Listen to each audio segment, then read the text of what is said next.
Pemirsa, setelah lebih kurang 4 tahun Farhan dan Indy Barens berkiprah sebagai penyiar di Radio Hard Rock FM Jakarta, duo presenter kawakan yang mengaku sama-sama dibesarkan Radio Hard Rock FM ini akhirnya memutuskan mundur sebagai penyiar di radio tersebut. Pengunduran diri ini menurut mereka memang tidak disebabkan adanya perselisihan atau kesalahpahaman antara mereka berdua maupun dengan pihak manajemen radio itu. Baik Farhan maupun Indy mengaku pengunduran diri mereka itu lebih disebabkan oleh masa kontrak kerja.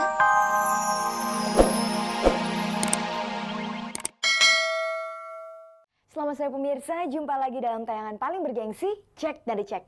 Inilah tayangan infotainment yang akan membuka cakrawala Anda tentang dunia selebriti. Seperti biasa, selama kurang lebih 30 menit ke depan, Anda bisa menyaksikan berbagai informasi menarik dari kehidupan selebriti yang telah dipersiapkan oleh tim Cek dan Dicek. Pemirsa, inilah kilasan tayangannya. Artis Kiki Fatmala yang hingga saat ini mengaku belum menikah, tiba-tiba saja dikabarkan pernah menikah dengan seorang DJ bernama Tony. Namun ketika dikonfirmasi hal itu, Kiki membantah berita pernikahannya tersebut. Pembawa acara Farhan tiba-tiba saja mengundurkan diri sebagai penyiar radio Hard Rock FM Jakarta. Padahal bersama partner siarannya Indy Barens, Farhan pernah memecahkan rekor siaran terlama di Indonesia. Pemirsa, akhirnya Ketua DPR dan Ketua Partai Golkar Akbar Tanjung memperoleh kepastian hukumnya. Dalam persidangan terakhirnya 4 September kemarin, Akbar divonis hukum 3 tahun penjara oleh Ketua Hakim Amiruddin Zakaria. Sejumlah penyanyi dangdut senior dikabarkan memprotes gelar Dr. Honoris Causa yang diberikan kepada penyanyi Cici Faramida dan Rama Aifama dari American World University atau AWU. Apa gerangan yang membuat para pedangdut senior itu resah? Pemirsa, Anda juga bisa mengikuti kuis Oke Cek dan Dicek dengan menjawab pertanyaan kuis periode minggu ini. Pada tanggal berapakah tayangan Cek dan Dicek merayakan ulang tahunnya? A. 24 Agustus, B. 30 Agustus, C. 1 September. Untuk menjawabnya, Anda bisa langsung saja menghubungi nomor berikut ini 0809 100 8080. Setiap minggunya akan diundi 5 orang pemenang dan masing-masing akan mendapatkan hadiah 1 buah handphone. Pemirsa, hingga saat ini Kiki Fatmala dikenal sebagai artis lajang yang belum pernah menikah. Hal itu pun diperkuat dengan pengakuan Kiki selama ini bahwa dirinya adalah seorang wanita yang memang belum terikat perkawinan. Tapi tiba-tiba saja muncul berita yang mengatakan kalau Kiki sebenarnya sudah pernah menikah dengan seorang disc jockey atau DJ yang bernama Tony. Sayangnya Tony itu sudah meninggal dunia. Dan pihak keluarga Tony merasa keberatan dengan pengakuan Kiki Fatmala kepada publik yang selama ini mengaku bahwa dirinya belum pernah menikah.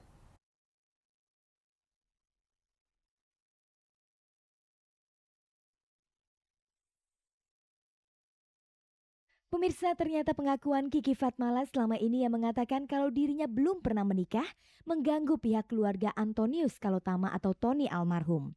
Pasalnya pria bernama Anton itu menurut keluarganya pernah menikah dengan Kiki Fatmala selama 2 tahun. Pernikahan itu dilakukan di KUA Tebet pada tahun 1986. Ketika itu Tony adalah seorang disc jockey atau DJ di diskotik Lipstick. 2 tahun setelah menikah dengan Kiki, Tony kemudian meninggal dunia karena penyakit liver. Tapi agaknya sikap Kiki Fatmala yang selama ini tidak pernah mengatakan kalau dirinya pernah menikah dengan Tony membuat pihak keluarga Tony merasa terusik untuk buka suara. Dalam hal ini pihak keluarga Tony hanya ingin pernikahan Tony dengan Kiki dihormati meski saat ini Tony telah meninggal dunia.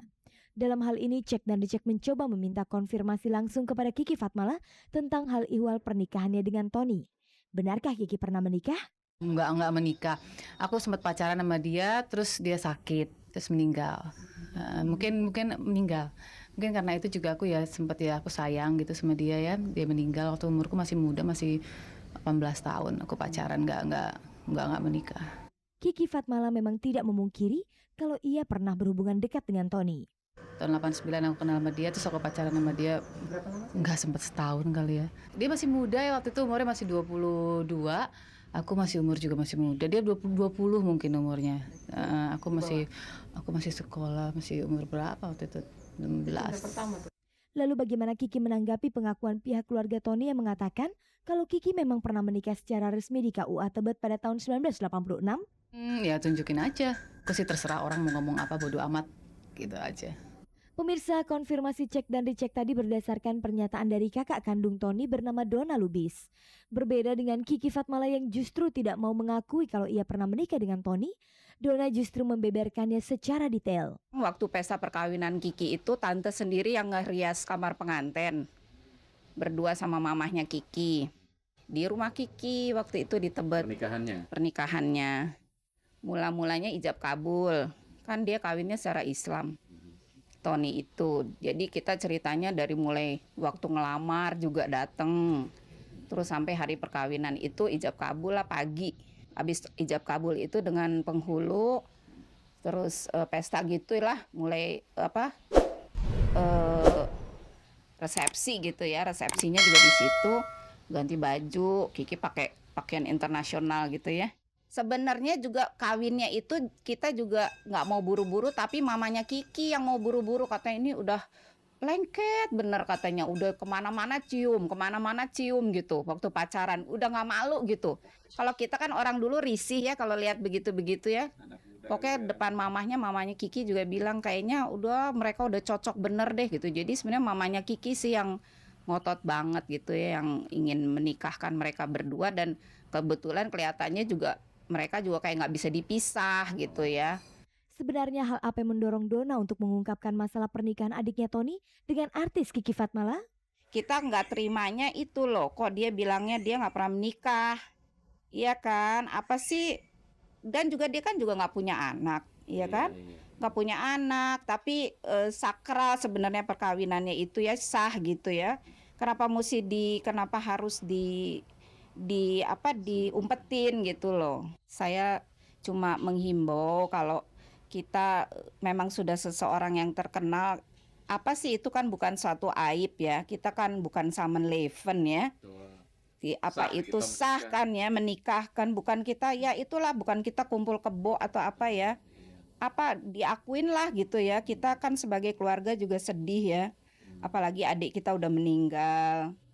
Terus nggak diakuin gitu ya. Mungkin sekarang Kiki udah terkenal, mungkin nggak mau mengakui kita ya karena dia udah terkenal, tapi jangan begitu gitu loh. Biasa aja, kita juga tidak lain dari manusia biasa kan gitu.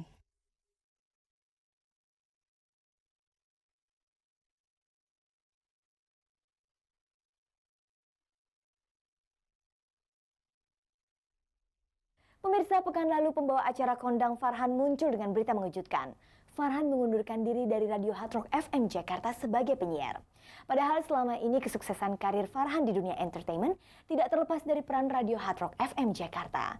Lalu ada apa sebenarnya di balik pengunduran diri Farhan itu?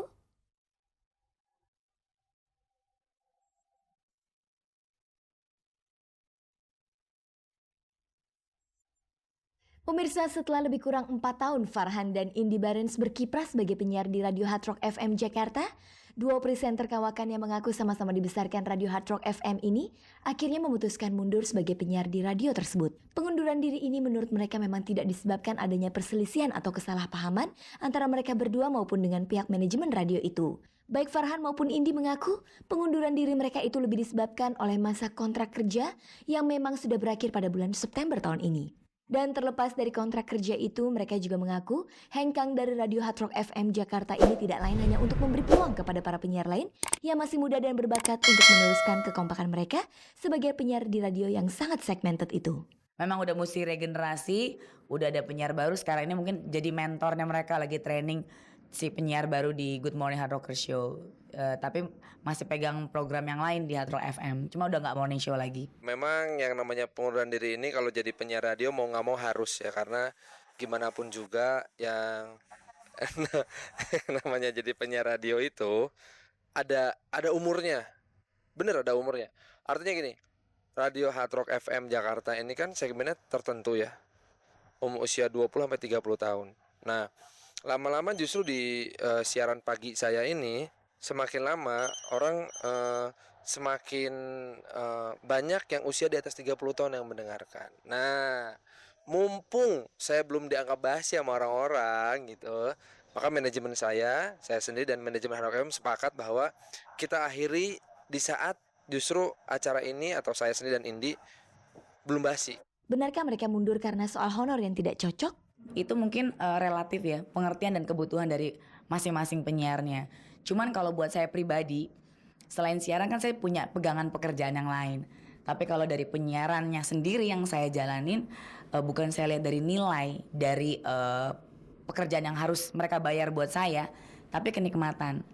Kita nggak pernah memasalahkan masalah honor, nggak pernah memasalahkan masalah jadwal. Benar, Sumpah? Sumpah loh? Nggak ada. Masalah itu sama sekali tidak ada. Seperti diketahui, Farhan dan Indi memang sangat kompak, baik ketika menjadi penyiar maupun menjadi presenter. Kekompakan ini mereka buktikan dengan aksi siaran mereka selama 32 jam beberapa waktu lalu